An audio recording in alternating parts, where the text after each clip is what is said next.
Permanent magnet moving coil galvanometer. In this device, a conducting coil is wound on a core, and that core is placed between two permanent magnets. These permanent magnets are used to create stationary magnetic field. According to Faraday's law of electromagnetic induction, a current carrying conductor placed in a magnetic field will experience a force. So when current flows through this coil, it experiences a force. That magnitude of a force will be proportional to amount of current through the wire.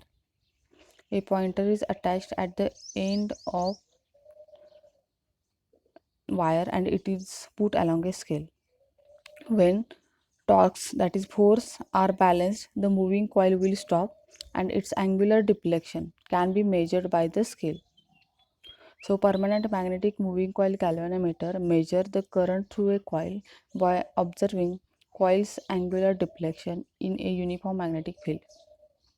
This is about permanent magnet moving coil galvanometer. So we can see here permanent magnet moving coil galvanometer.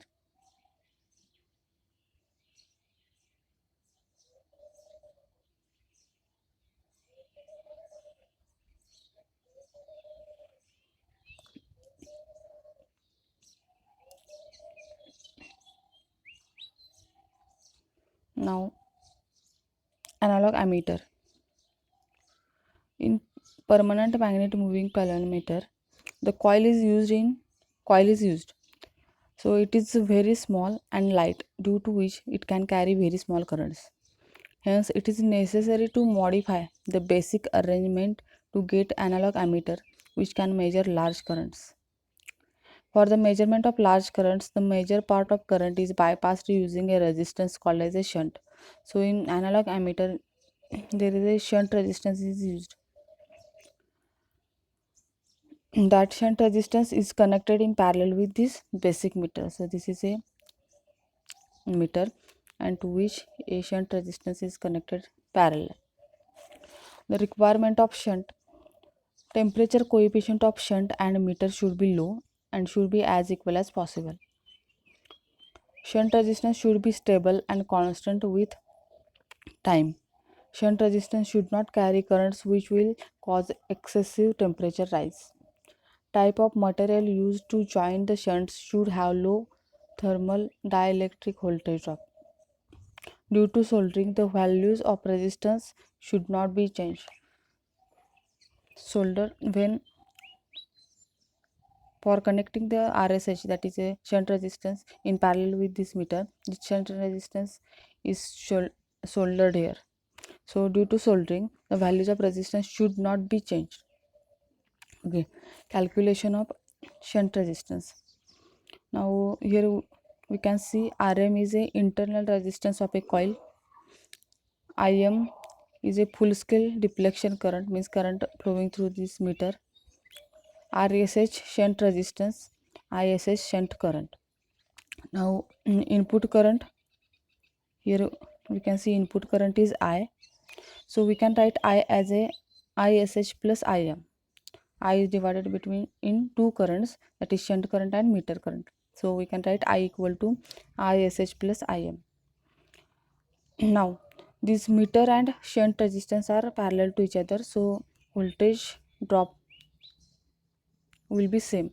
So we can write voltage drop across this resistance equal to voltage drop across this resistance. So we can write here ISH RSH is equal to Im into Rm. So RSH is given by Im Rm divided by ISH. Now ISH here from this equation we can write ISH equal to I minus Im. So in this equation put value of ISH, that will become RSH equal to Im Rm divided by I minus Im.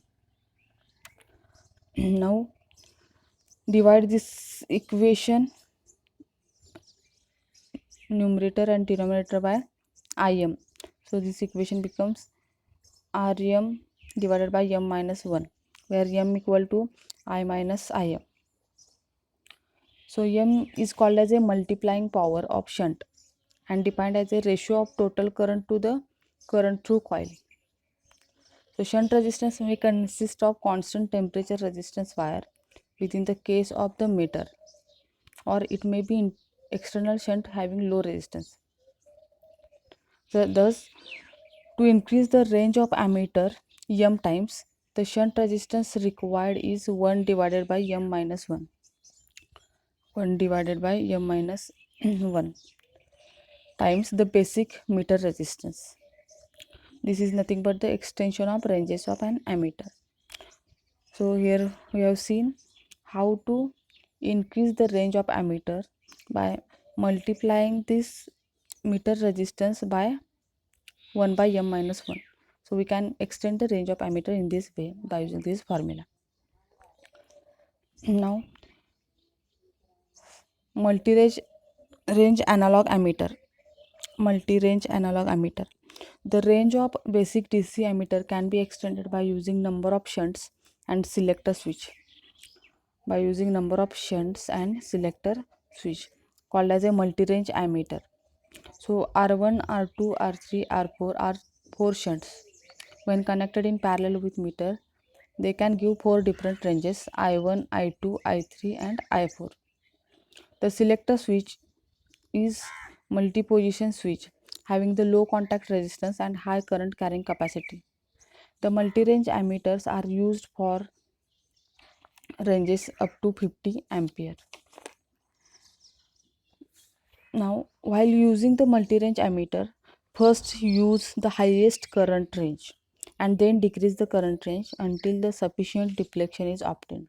So to increase the accuracy, finally select the range which will give the reading near full scale deflection. So this is about the multi-range analog ammeter. Now precautions to be taken while using an ammeter. Connect an ammeter in series with load. The polarities must be observed correctly. The opposite polarities deflect the pointer in opposite direction against the mechanical stop, and this may damage the pointer. And about multi-range ammeter, first use the highest current range and then decrease the current range until sufficient deflection is obtained. So this is analog ammeter. Thank you.